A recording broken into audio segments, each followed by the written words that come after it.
All right, It's doing it. Okay, go ahead. Start over. All right. Hi, this is Jason, lowercase Jason from 211, and I'm here with Adam Turla from Murder by Death, and we're going to ask him a few questions. First of all, this isn't the first time we met. We actually met you in Cleveland a couple years ago at Max Backs. You were buying some Dragonlance books, so I just killed your rock cred there. And then we talked to you about it afterwards.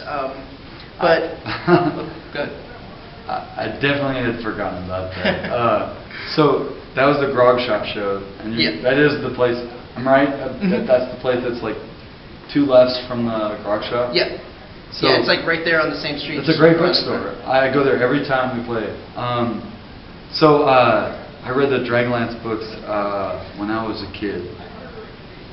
You know, I guess like fourth grade or something. And so we have a driver when we go to Europe. His name's Georg. He's a Bavarian guy, and he drives us whenever we tour there. And he loves swords. He makes his own swords and everything. And so as that day, the reason I was there, I was buying him the latest. I was buying him one by one the Dragonlance.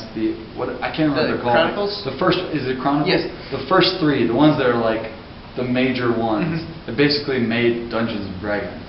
Right. So I was buying them one by one every time we went to Europe. We were about to go to Europe, and so I was like, I gotta get Georg the latest Dragonlance because he thinks they're really funny. And well, actually, I think he's really into them because they're swords. And to be fair, I'm in. Swords, fun. But it's really cool to revisit them. I'm not gonna pretend to be cool. That shit was awesome, especially as like a 10-year-old, you know, like. And revisiting it, I reread them before I gave them to my friend. Awesome. Wizards and shit. I'm in. Awesome. All right. Let's see. When we try to describe your sound to anyone, we usually end up fumbling and saying things like it's rock and roll, but it's kind of dark, but it's not gothy, and it has strings in it. How do you describe your sound? That's pretty fucking good, man. Actually, sometimes I say it's like rock and roll meets spaghetti western. But that's great. No, honestly, you're doing a better job than I ever could have come up with. The whole point of this band is that we never tried to be anything. We just kind of did whatever we felt like at the time. And it's been, my God, it's been 11 years now, because April 2000 was our first show. So 11 years. It's kind of just whatever tickles our fancy at the time. And yeah, I mean, I love spaghetti westerns. I think the main thing that in the last at least 5-6 years maybe that's kept me going is I want to keep something upbeat, rock and roll, but I feel like there's so little rock and roll in culture right now. I mean, there's a lot of dance music, there's a lot of like folk, a lot of indie, a lot of pop music. I feel like rock and roll is kind of going away. And so what we try to do is do kind of, I hate saying artsy rock and roll, but there's a lot of like concept stuff. Well, I want to be in a rock and roll band that like is thinking about the words we write. That's all I'm trying to say. That's the embodiment of a band.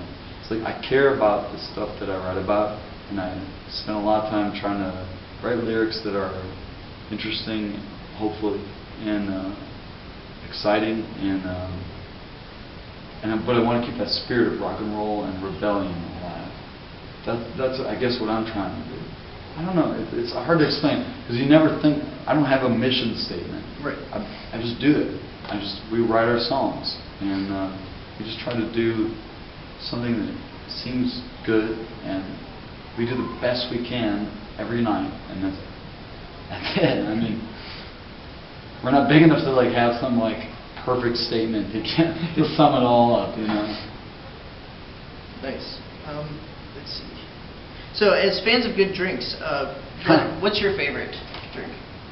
Favorite drink? Are there any drinks that like the entire band seems to go for?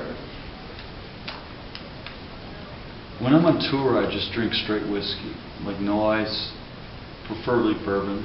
I mean, we're from bourbon country. We're in southern Indiana, so the Kentucky influence is just, I mean, and plus we got a couple of Kentucky folks in our band, so that's a big deal. I love a gin and tonic. What can I say? I love gin. I mean, it's just a good strong drink, a lot of flavor. You know, we have a band drink that we made up probably like 8 years ago, just the Murder by Death, and it's nobody seems to like it but Sarah and I. It's you take a bunch of bourbon, like 3/4 of a shot glass full of bourbon, and then you top it off with tomato juice, and then you top it off with Bacardi, was it 181 or whatever the strong stuff, and you set it on fire, and it's the Murder by Death. And I think the tomato and whiskey is pretty good, but Sarah and I soon would be the only ones who think that. I'll have to give it a try next time I'm mixing drinks. Well, you know, try it. Nobody likes it. I don't know why. It's a weird flavor. It seems kind of interesting to me. Alright, who is Little Joe Gould anyway? Oh, well, so that's our band's name from the year 2000 to 2002, and it came from a poem by the poet E. Cummings, who's sort of a absurdist. I don't know how to describe him. I don't know what his technical term is, but he's a poet that wrote sort of goofy, beautiful poems. And I just really liked him when we named the band originally when we were 17 to 19. We were kids. Right. You know, I mean, it was just one of those things where I was like, oh, I love this poet. We'll use this as our name. Not thinking that we're ever going to really do anything with the band. And then all of a sudden this is our whole life. I mean, I turned 30 in a month. And I had no idea what I was getting into. This is just what we do now. And I love it. Trust me. I mean, writing songs for a living, it's a perfect dream. But it's just funny. It's just funny to like think back on naming your band when you're 18 years old. I don't know. And then Murder by Death. I mean, for that, it's a movie I saw. My mother is from Italy, and I remember I was like 13 years old, and I went to Italy, and the only movie that was in English and it was subtitles in Italian was Murder by Death. And it's a silly comedy. If you ever saw the movie Clue, it's basically a murder mystery spoof like that. And I was like, oh, it's a funny band name. I don't know, when you're 18, I don't know what you're thinking when you name the band. It's kind of funny too, because it's like, it seems like such a sinister sounding title unless you know about the movie, and then it's like, oh wait, that's it, you got a comedy. That was what I was thinking at the time. I didn't realize that, I guess I didn't realize that band names matter. Like, I had no idea, like, I think we changed our band name when I was like 20. I had no idea that people like actually like use the name to determine what they thought about the band. So I don't know. Maybe it's helped us. Maybe it's hurt us. I don't know. It's probably also kind of like a tattoo where you get it and then it's there forever. Even if you like, especially once you get popular. That's a good point. Change the name. Everyone. Well, some people love it. I mean, some people think it's hilarious, and like we thought it was funny, but then some people are like, but they're not a metal band. Like some people are like, well, Sarah, talk about our band, but with reservations. Only because of the name, because maybe their friends don't listen to anything that's like aggressive or dark, and so they'll have to defend the name. And I hear different people do it different ways. I mean, it's kind of at this point, I'm just doing my thing. You know, it's like at one point I think I worried about, I was like, how maybe we shouldn't have named ourselves such a dark name.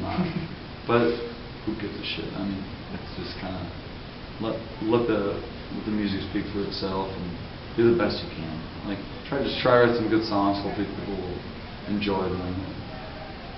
Ultimately, that's all that really matters. I mean, the point is just try to write some good songs and that's it. All right, and our last question. Who would win in a fight? Raceland from the Dragonlance books or Doctor Strange from Marvel Comics? Whoa. I know, oddly enough, I know more about Raceland.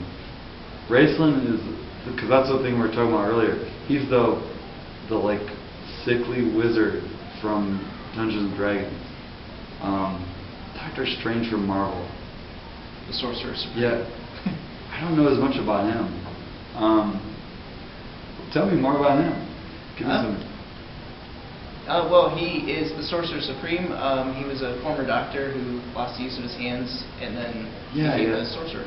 Because I read comic books as of recently. A bunch of my buddies I grew up with are now actually like professional comic book guys. Like, one of my buddies is a serious writer and one's a serious artist, like doing like stuff for like Wildstorm and I'm so bad with names, but so I've recently gotten into comics, but Doctor Strange I don't know much about him. But so you're talking about two kind of like weak badasses. Well, actually, Doctor Strange isn't that weak physically anymore. He's martial arts. Dagan, you know anything about Doctor Strange? No. You weak badass. Kind of. You know, I can't answer that question fairly. So I'm gonna have to do some research. Let's get back to this next time. Okay. No, seriously. I can't. I don't want to bullshit you. I'm gonna go read some Doctor Strange. You should. And I'm gonna come back to you. I'm gonna give you my true opinion. That's all good stuff. Good question though. No, I only got into comic books like 2 years ago. So, but now I'm way in. So. Like one of my buddies is like a major writer now for what's it called? I'm so bad with the names. What's his name? Mike Costa. He writes Cobra right now for the G.I. Joe, which is crazy. Is that like Devil's Due Publishing or something? One of my buddies works for that, but it's not that one. Maybe he's done some one-offs for that because I know the name. He's really good. Actually, I bought the series thinking like G.I. Joe, but he wrote Cobra. And it's incredible. It's like it's so good. I had this thing.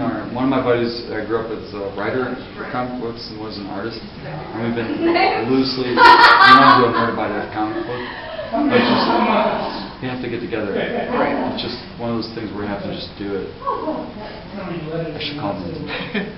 Just call them. We should just do it. Alright. So, that was Adam Turla from Murder by Death, and don't want to take up any more of your time here, but it was nice talking to you. Yeah. And I'm Jason for 211. Woo!